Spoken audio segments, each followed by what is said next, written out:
Alright, are we going? Alright, cool. What's up, guys? I'm still alive, I know. Yeah, I know it's been a long, a couple months since I last put anything up. And believe me, I kind of regret not putting anything up just because, I only have 186 subscribers right now, but who knows if I'd consistently put stuff up, how many more I would have had. Basically, with school, I was just super busy. I had a lot of personal stuff going on. I didn't have time for that much Yu-Gi-Oh! Outside, just Yu-Gi-Oh! In general, not just YouTube, so I don't know. I did keep an eye on quote-unquote Yu-Gi-Tube while I was away from it, though. I don't know, for a while I considered just straight up never coming back, just because I told myself, there are so many Yu-Gi tubers out there who have like me, who just have around 150 subscribers, and they're probably not going to go anywhere. But I don't know. I'll try my hand at it. Why not? Anyway, though, so yeah. Now that it's summer and also I got a job, so I kind of cut out my time. But now I'm managing my time a lot better.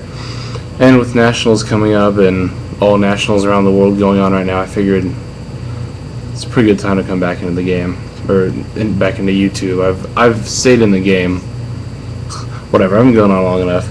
In case the video title didn't give it away, this is an Infernity deck. Now I've seen a lot of Infernity Deck profiles where people have just been explaining stuff that doesn't need to be explained. So, other than my 2-minute intro, jeez. I'm just going to go ahead and speed through this because a lot of this stuff really does not need to be explained. For example, 3 Archfiend. You really don't need to know. You really don't need me to tell you the function of that Infernity deck. 3 Necromancer. Oops. Avenger. 3 Beetle. Yeah, simple stuff. 2 Mirage. And 2 Greffer. That actually does it for the monsters. I did main Crow and Gores for a while. Then I cut Gores out because it was just inconsistent. Then I cut Crow out. Don't get me wrong, Crow main deck is really good right now, but I don't like Infernities because it doesn't do anything to get the loop going, and that's what Game 1 is all about, is just getting the loop going. Games 2 and 3 you want to control more. Game 1, just get the loop as fast as you can, in my opinion. So yeah, there's that. Then there's Traps. 3 Inferno. 3 Barrier. Yeah, a lot of people are saying, well, not a lot of people, but some people are saying 1 is good or 2 is fine. Ironically enough, those are the people who only own 1 or 2. 1 is definitely too few. 2, you could get away with 2. Some people say 3 is too many. Again, ironically enough, those are the people who don't own 3. I think 3 is perfect, though. I mean, there's no reason not to run this card in 3s. I know Stephen Harris topped with only 1, but that was really because of the tech he had against the format, like Compulsory and Crow and Gores. His build was just different. You can't just splash Gores and Crow and Compulsory in a regular build. His build was different, and Stephen Harris himself did admit that he wanted a second barrier. So, alright, what am I at here? 4 minutes? Cool. So, 3 barrier, in my opinion, is the way to go. If you've only got 2, that'll work, but 1 is definitely too few. Solemn, Call. Call is a card that's kind of debated in Infernities. I don't see why you wouldn't use it, because if you've got 2 Archfiend in the grave, you can call one of them and start a loop. So, Torrential, Starlight Road, Mirror Forest. See, I just watched a YouTube video, 2 Dust Tornadoes, an Infernity Deck Profile that took almost 10 minutes, and he would just explain stuff like Dust Tornado. You don't need for future reference, people, you don't need to explain stuff like Dust Tornado. I mean, it's pretty obvious. 3 Launcher, he sat there and talked about how good Launcher is. Everyone knows how good Launcher is. You don't need to sit there and explain how good a Launcher is. 2 Book of Moon, obvious tech choice. Well, not even a tech choice. I mean, Book of Moon is just straight up broke right now.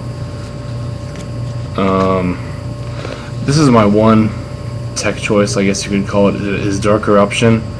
In case you haven't noticed, my build is just pretty much a straight net deck of the Bolitos build, except I do use Eruption over Dust Shoot. One, because I'm not a huge fan of Trap Dust Shoot, and two, because I think Dark Eruption is just straight up really good, because you can Inferno and mill Mirage, and then play Dark Eruption to get Mirage back and start a loop. I have done that a couple times to win games. Or there's also a game where I brought back Necromancer with and I had 2 Archfiends and a Beetle in the grave, so I could start a loop there. I just think there's too much potential for this card not to run it.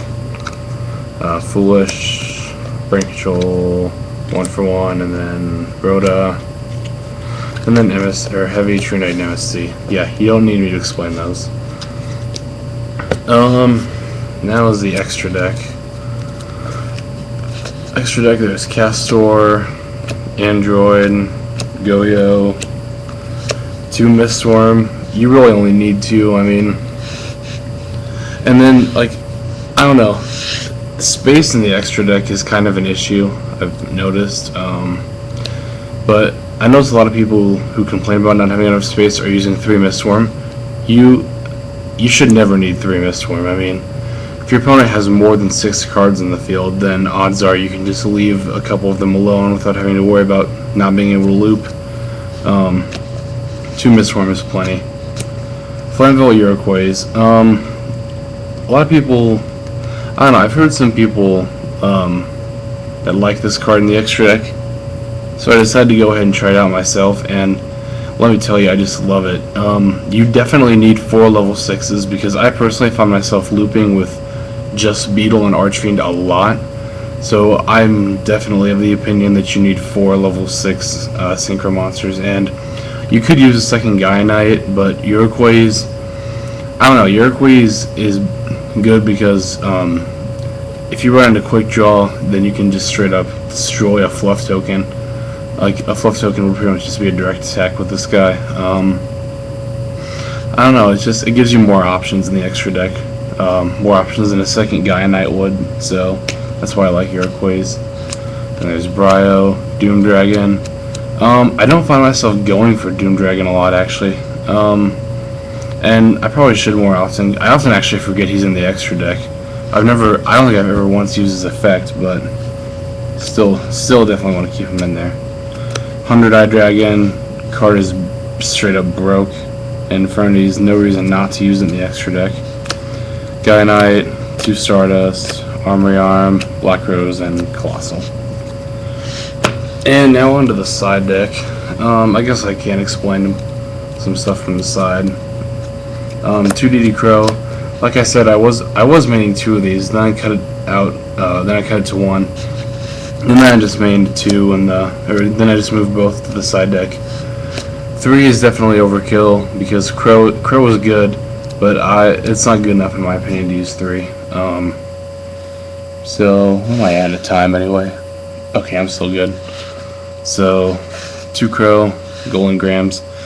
And I know I'm seeming like a hypocrite. I'm coming up on 9 minutes, but I'm going through the extra inside too. So, Ryko, obvious outs to Consecrated Oppression, etc. No reason not to use 2, maybe 3 in the side deck. Maybe 3. 3rd Book of Moon against Infernities and Sabers, and Blackwing, pretty good. 2 Gotham Z-Cole, obvious broke side against Sabers. Vortex, this is for anything that swarms. Infernities, Sabers, whatever. Heroes Roll 2. Mostly use it against Crevice and Crow, but against the Mirror Imagine and Sabers, still pretty good. Prohibition, I side this in almost every game. I usually end up calling like Crow before I have anything like Graveyard or something, or Book of Moon or something like that. Ojama Trio, I think this is a hilarious side card against the Mirror Match. Haven't actually used it yet, but still pretty good. Swallow Flip, Mirror Match and GBs, and then Autonomous Action Unit. I've won 2 Mirror Match games with this card alone. Bring back their Archfiend to start a loop, and then 3rd Dust Tornado for what have you. So